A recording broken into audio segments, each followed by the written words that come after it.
Bienvenue à ce cours de techniques d'intelligence artificielle, de fondement aux applications. Je suis Tien Huynh, professeur au département informatique et de recherche opérationnelle à l'Université de Montréal. C'est dans la faculté des arts et des sciences. Dans toute ma carrière universitaire, j'ai travaillé dans le domaine d'intelligence artificielle, et notamment en traitement de langue naturelle et des applications. Vous avez certainement entendu parler de l'intelligence artificielle. On en parle partout, dans la presse, la radio, dans les médias sociaux. Mais est-ce que vous comprenez vraiment bien ce qu'on dit? Est-ce que vous arrivez à juger ce qu'on raconte est vrai ou faux? Est-ce que vous pouvez réfléchir vous-même sur les implications derrière? Dans ce cours, on vise d'abord à vous enseigner ces notions de base si vous n'en avez pas et de vous permettre de réfléchir sur les différents problèmes liés à l'intelligence artificielle. Notamment, on va vous enseigner des concepts de base, des principes de l'apprentissage et avec ça, vous allez pouvoir juger est-ce que l'intelligence artificielle est capable de faire quelque chose ou non, selon ce que vous apprenez dans ce cours.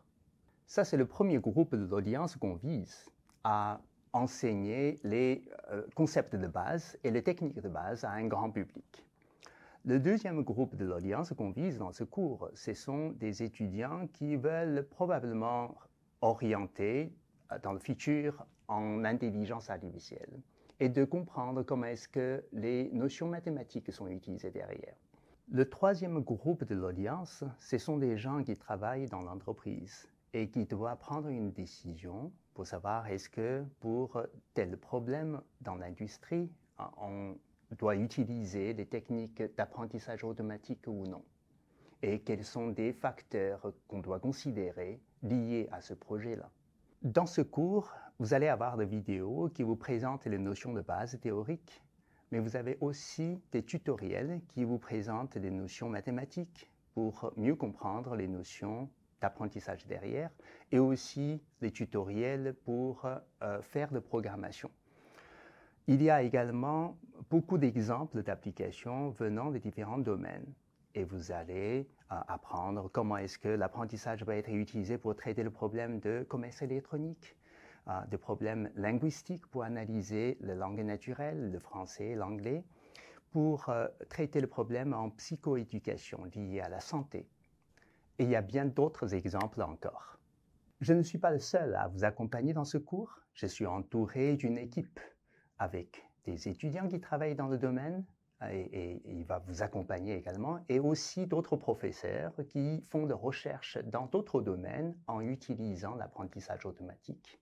Nous avons aussi des développeurs dans l'industrie qui viennent partager de leur expérience dans des projets concrets d'application. De quoi on va parler dans ce cours? Il y a les concepts de base, le principe de base. Il y a les différents algorithmes traditionnels, comme le modèle bayésien, les arbres de décision, les SVM. Et aussi, on va parler des modèles plus récents, comme modèle de réseau de neurones ou modèle de réseau de neurones profond.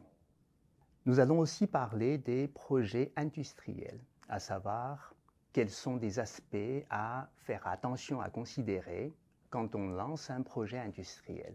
Vous n'allez pas seulement apprendre les techniques d'apprentissage automatique, mais également savoir comment juger l'applicabilité de ces différentes techniques et d'analyser si un problème concret s'apprête à utiliser cet algorithme d'apprentissage ou pas.